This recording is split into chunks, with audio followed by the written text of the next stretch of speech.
like a Hellcat.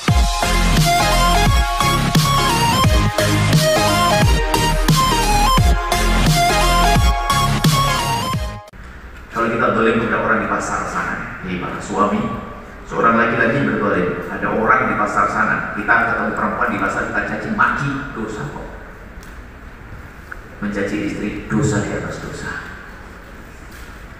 Seorang perempuan dia tiba-tiba di pasar, dia laki-laki lewat langsung caci maki, marah-marah, dosa. Suami, dosa di atas dosa. Cuman gak pernah disadari, dipikir kalau jahat sama istri gak dosa, wah kacau. Nah ini perlu kita penuhi, saudara dengan siapa. Kemudian lagi, anakku sekolah di mana sih? Saya ingin anak saya jadi insinyur, jadi dokter. Memang dilarang, nggak dilarang. Siapa melarang anak jadi dokter? Cuman belajar ilmu agamanya di mana? Kenal ulama siapa? Ayo. Apakah kamu tidak ingin, wahai bapak yang saat lagi bingung, suatu ketika punya anak seorang dokter yang selalu wajahnya basah dengan air wudhu, dia punya hafalan 7 juz Al-Quran. Kalau dia mau operasi pasien 7 jam, ternyata 3 juz selesai bacanya. Tahajud tidak pernah putus, paling takut lakukan yang haram, melihat aurat tidak berani. Itulah anak Anda. Jadikan seperti itu. Nah kita perlu merenung, jangan hanya asal nyekolakan saja. Yang penting sukses dunia, tidak apa-apa. Kamu yang penting kaya raya dunia, selalu masuk neraka, tidak apa-apa. Ada tidak orang ngomong itu? Nggak ada orang ngomong anakku yang penting sukses dunia, selalu masuk neraka. Nggak ada, nggak apa-apa. Nggak ada ngomong itu. Cuman perilaku orang hari ini, perilakunya yang ngomong begitu. Lesanya nggak ada. Coba. Kalau kita baca, nggak ada orang ngomong begini. Nah, yang penting kamu sukses di dunia. Setelah itu kamu masuk neraka, nggak apa-apa. Nah, ada nggak? Nggak ada. Tapi perilaku orang begitu banyak. Nyekolahkan anaknya pendidikan tinggi, pendidikan dunia, lupa pendidikan akhiratnya nggak ada. Sebenarnya dia ngomong begitu sama. Sudah anak yang penting kamu sukses di dunia. Setelah itu pasti masuk neraka, nggak apa-apa. Ibu ikut kok. Salah nyekolahkan. Dan kami ada harapan-harapan. Boleh putra-putra Anda terus sukses dengan pendidikannya. Kita ingin bisa kita masukkan pondok. Tidak masuk pondok bisa. Maka ini termasuk ide baru, termasuk bapak-bapak juga. Kita ingin ada setahun itu 2 kali weekend.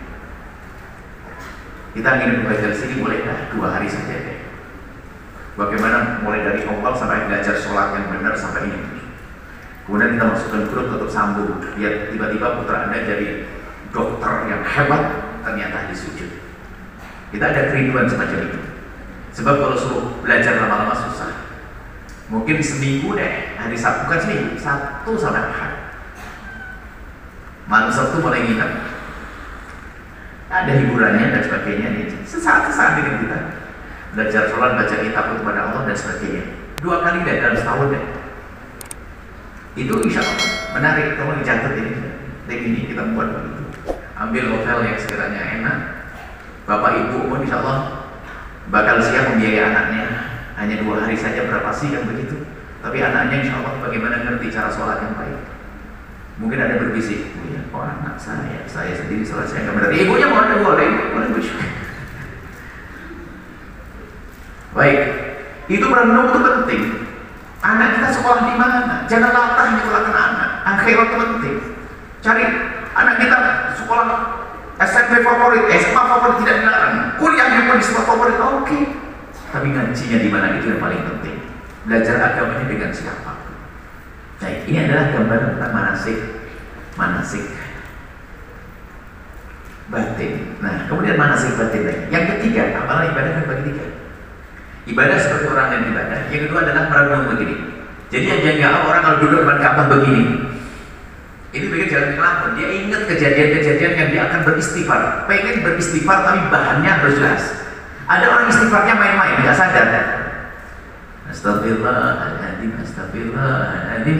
Dia tidak sadar kalau dia dosa. Istighfar yang serius adalah menyadari kalau dia berdosa. Astagfirullahaladzim, ya Allah mataku sering datang. Astagfirullahaladzim. Allah astagfirullahaladzim, astagfirullahaladzim. Nyadari dosanya. Rupanya orang itu pada Ka'bah begini-begini dipikir dia ngelamun. Dia ingat dosanya. Tiba-tiba dari air mata. Lalu mendekatkan tangan. Baik, itu ibadah. Yang kedua namanya tafakkur. Yang ketiga, ya ini sepertiganya. Kalau Anda di masjid 3 jam, 1 jam baca Quran, 1 jam renung, 1 jam doa. Nah, doa kita pasti berkualitas dong. Kenapa? Doa kita, doa setelah kita merenungi semuanya. Doain anak, doain saudara, sempurna. Ada doa itu doa kayak rutinitas. Doa itu baca aja satu gembok dikasih sama ustadznya. Sudah ngantuk lagi, nggak setengah paham. Doa nggak paham mana mungkin dikabul. Coba Anda mau ngelantur kepada bapak Anda, manusia ya, dengan manusia. Mau yang ngelantur kan kasih udah ingat kok. Doa itu syaratnya adalah kan dijahit ut'uni astajib lakum. Kalau kau minta berdoa kepadaku, Allah berfirman, saya akan kabul. Itu doa beneran. Doa itu syaratnya apa? Dia nyadari apa yang diminta. Dia nyadari kalau dia lemah perlu dikabul. Itu kan syaratnya. Dia tidak sadar. Banyak segembok, tapi nggak sadar. Dia nggak sadar, nggak minta dengan sesungguhnya. Mana mungkin dikabul? Nah, doa ini ternyata paling berat. Kalau menurut versi manasik Latin kita, paling susah adalah dalam doa ini. Doa pertama yang harus Anda dahulukan adalah ini paling berat. Orang-orang yang paling kurang ajar kepada Anda. Coba, ini cara lain. Anak orang-orang kurang ajar kepada Anda. Wah, anak tersayang gimana? Entar dulu. Sebab apa? Benci, dengki, dan dendam itu ternyata penghalang dosa, penghalang pengkabulan doa. Benci, dengki, dendam penghalang pengkabulan doa. Dan kalau kita doain anak ribuan kali doa, ternyata hati kita penuh dengan kedengkian pada orang, ya susah dikabul. Makanya dahulukan orang-orang yang kurang ajar sama kita, atau kita merasa dengki kepada tetangga kita. Pastikan Anda ngomong di tempat mulia. Jangan berkata tidak bisa. Bahkan kalau mulai malam ini juga sudah ada mulai. Itu tetangga yang tokonya gede, kita punya toko kecil, dia ramai pelanggannya, kita mulai iri kepada dia. Awas nanti malamnya pas umroh nanti habisin dengan doa, ya Allah, tetangga tokonya ramai, semoga tambah ramai ya Allah, tambah banyak rezekinya ya Allah, jadi ahli surga ya Allah. Doa yang baik. Ini yang paling berat, susah. Orang yang kita ngiri kepadanya, orang yang boleh kepada kita, ya Allah, ini tetangga kurang ajar banget ya Allah, pinjam duit, katanya sebelum saya berangkat umroh sudah dikembalikan, sudah sampai saya berangkat umroh belum balik, saya kurang bekal ya Allah. Titenono Baca Jatimur, awas ya, nanti sampai Mekah tunggu depan Ka'bah, ya Allah, tetanggaku pinjam duit tidak balik-balik. Sudah begitu dia beli motor, ya Allah, waktu saya berangkat umroh nggak nemu saya ya Allah, kami mohon ya Allah, tambahkan rezekinya ya Allah, jaga keluarganya ya Allah, berikan keharmonisan ya Allah. Langsung jadi wali. Wali itu orang yang gak punya dendam, gak pernah ngomong jelek, gak susah. Bukan orang banyak ibadahnya, bukan banyak sujud, tidak, tapi yang datang kepada Allah biqalbin salim, dengan hati yang bersih, gak ada dendam. Dan cara memerangi dendam ya begitu. Ngiri kok dipiara. Orang bodoh itu kan orang dendam sama orang ngiri. Coba orang ngiri, tetangganya banyak orang datang belanja, sakit, padahal dia gak ketendang.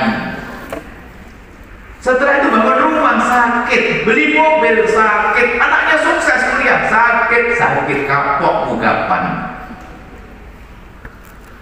Nasib buruk itu mendengki. Tapi coba hati bersih, Allah, tetangga beli mobil, ya Allah beli mobil, alhamdulillah, seneng, sampai bau solarnya katanya wangi, orang bersih hati di kampung. Saya masih ngerasa kok, dulu belum ada mobil lewat tuh bau solarnya dikejar sama anak kecil, gitu kan? Sama kita, tidak ada dengki waktu itu. Sekarang mobil bagus, merah, padahal kita senang gara-gara diberi tetangga kita, mobil kok merah, norak banget.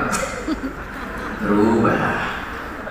Hati busuk tidak ada. Hari ini, tahun ini memang kita selalu gencar membersihkan hati. Kita lupa, kita selalu banyak ilmu belajar ini, tapi lupa yang terpenting membersihkan hati agar kita merasa di surga biarpun kita masih di dunia.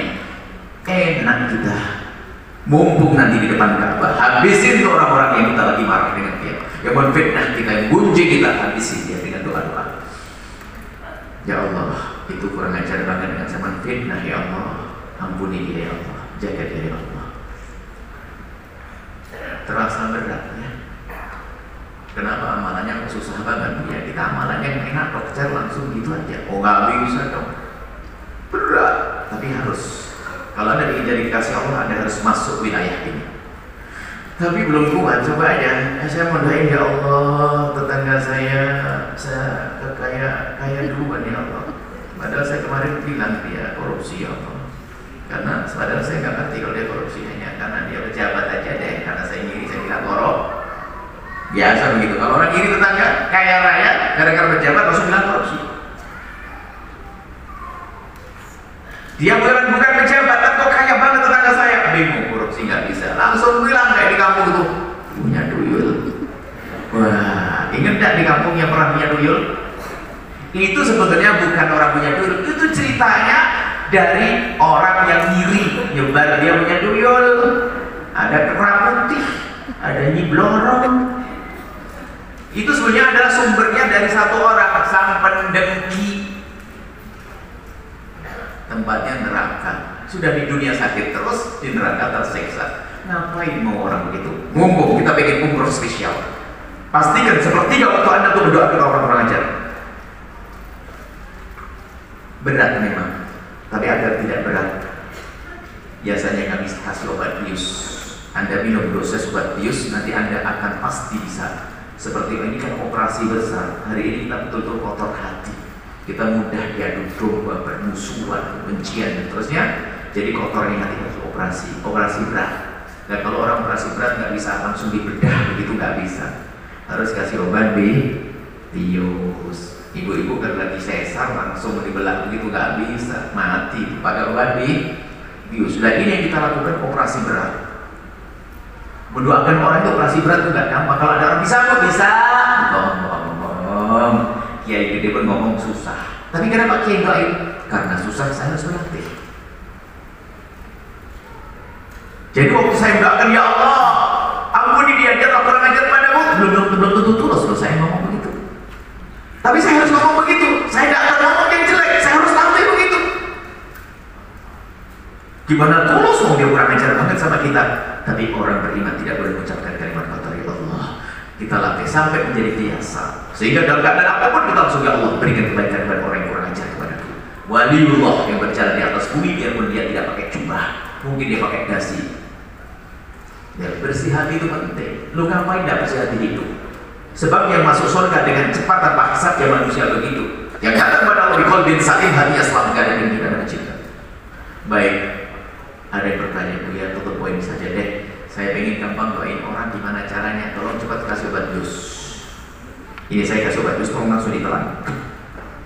Kalau Anda sudah telan obat bius, nanti setelah itu Anda hilang kesadaran. Bersama setannya sudah hilang, langsung Anda dengan Rasulullah, mudah doain. Obat biusnya adalah ini, telan. Bismillahirrahmanirrahim. Semuanya dia siap-siap ya. Bismillahirrahmanirrahim. Dengar ya serius. Nabi pernah bersabda, "Ma min 'abdin muslimin yadkhulu ila akhil muslimin ala dhahril ghaibi illa wa qala al-malaku wa laka bimithli." Artinya begini, Nabi menjamin tidak ada seorang hamba yang mendoakan orang lain yang orang itu tidak ada di hadapannya. Yang tidak ada di hadapannya termasuk bikin kesel, bikin masalah, yang tidak memihak ke kita, ganggu kita. Di saat kita bisa mendoakan orang semacam itu, maka malaikat serempak mendoakan, kamu dapat duluan. Para ulama menjelaskan, orang banyak minta doa kepada kiai agar dikabul. Kapan ketemu kiai? Orang berhayal pengen doa nanti depan multazam. Kapan umrah? Itu pun belum tentu dikabul. Tapi ada doa yang akan dijamin akan dikabul oleh Allah, adalah doa dengan cara kita mendoakan orang yang bermasalah dengan kita. Kapan kita mendoakan orang itu, maka ketahuilah yang mendapatkan duluan adalah kita. Dan ini mujarab dari orang-orang soleh. Sehingga orang-orang besar itu kalau merasa punya hajat berat itu adalah mencari siapa yang ganggu saya ya. Tanya, ada yang ganggu saya enggak? Coba bukan ada surat yang jahat kepada saya. Oh, ada suratnya Cimaki. Siapa namanya? Ya Allah, ini lumayan buat modal ngadep kepada Allah. Kalau saya ngadep kosongan begini, mataku nggak diterima. Tapi mumpung ada orang ganggu saya, nyaci maki saya, alhamdulillah. Siapa yang nyaci saya? Ya Allah, dia telah mencaci saya Allah. Dia mau ngolok saya, mau fitnah saya Allah. Kami mohon ya Allah, lapangkan rezekinya ya Allah. Malaikat jawab, kamu dapat duluan. Janji Allah, dan ini mujarab. Kalau Anda susah-susah masalah doa, cari orang-orang ajar pada Anda, doakan seperti keinginan Anda, maka Anda akan segera diberi oleh Allah. Sudah masuk radiusnya? Sudah kayaknya. Kalau Anda tidak percaya dengan Nabi, ya lain cerita. Kalau saya sangat percaya. Makanya kadang-kadang kalau pondok agak, ini ada sempit rezeki dan sebagainya, kita ngomong nih, nggak ada yang ganggu kita, nggak ada bingung-bingung, nggak ada yang ganggu, pusing kan? Jangan pusing saat diganggu sama orang. Kalau orang ganggu kita, memfitnah kita, sebetulnya adalah bahan kita untuk menghadap kepada Allah dalam memohon. Maka jangan jadi orang pendendam, repot dia. Kan selesai kalau ganggu kita. Alhamdulillah ya Allah, dia ganggu saya, panjangkan umurnya, rezekinya banyak, kita banyak umur. Itulah pendidikan dari Nabi sampai dikatakan ada doa yang sangat mudah dikabul oleh Allah, tapi sangat dilupakan oleh hamba Allah, yaitu doa dengan cara mendoakan orang yang tidak ada di hadapan kita atau orang yang mengganggu kita. Bahkan ini lebih dahsyat daripada kita doa di depan mulut azam yang dirindukan oleh manusia-manusia, sementara hatinya masih kotor. Doa di depan mulut azam dirinya masih ada, kosong. Tapi dengan doa semacam ini, apalagi doanya benar begini, di depan multazam lagi habislah, karena ada lagi umroh. Itu manasik batin kita, insya Allah keluar pulang dari umroh ahli surga semuanya. Gak ada dendam, rugi pun dendam. Saya juga punya dendam, cuma tak turuti rugi.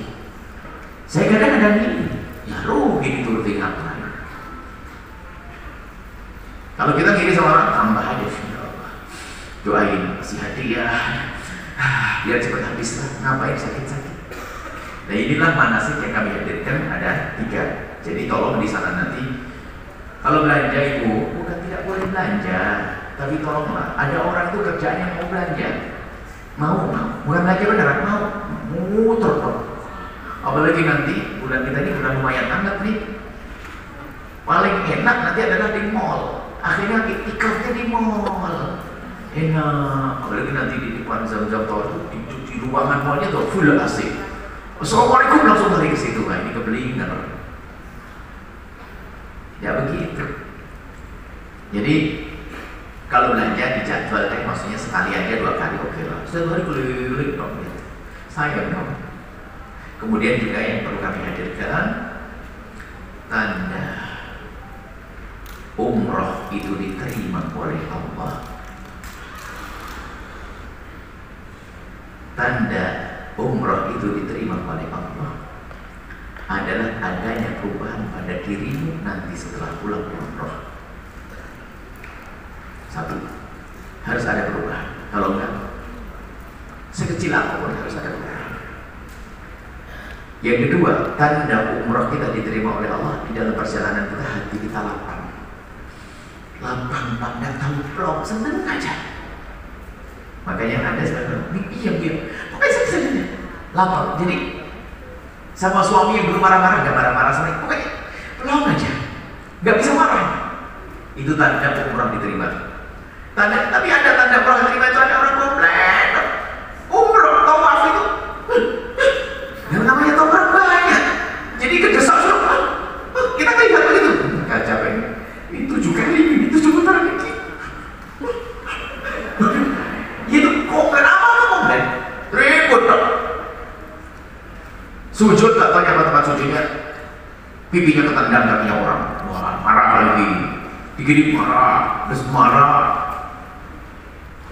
Belum berangkat itu sudah marah. Ketika ada orang itu komplain, dari awal itu sudah komplain sama yang ngurusi. Bukan dengan kita ini saya ngurusi, komplain ribut. Subhanallah, nasib buruk.